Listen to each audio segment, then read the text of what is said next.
So here's something that we often overlook when it comes to asking for blessings. Now, maybe you're asking for the job, for the spouse, for the ministry, whatever it is that you're believing for. I want you to take a moment to remember this.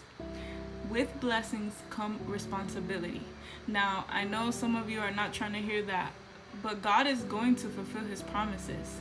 But it's important to understand that we play an important role in this as well.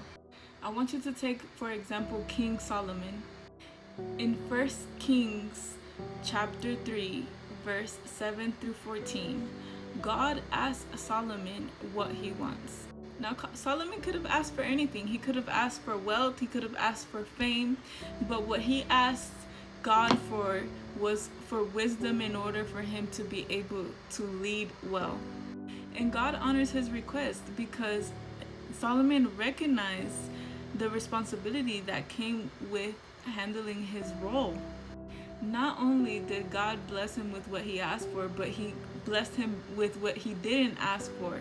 He blessed him with wealth, and he also blessed him with honor. See, when God places something in your hands, it's not just for you to hold. It's not just for you. It's not for you to allow it to just fall apart. It usually requires for it to be maintained, for it to be built, for it to be managed, for it to be grown.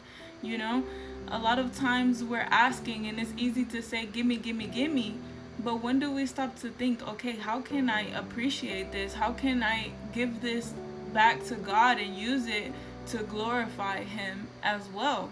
So if you're still waiting for that blessing that you're asking for, I want you to really think about what it requires for you to be able to manage it well. What is it going to take from you? And if you're not there yet, I invite you to not lean on your own understanding, because just like King Solomon recognized that he was young, he may not have known everything. Maybe he lacked the experience, maybe he lacked the guidance because his father was no longer there.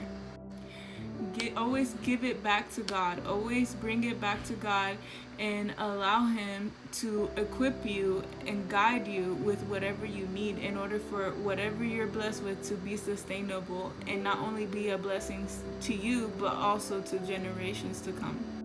Just something to think about.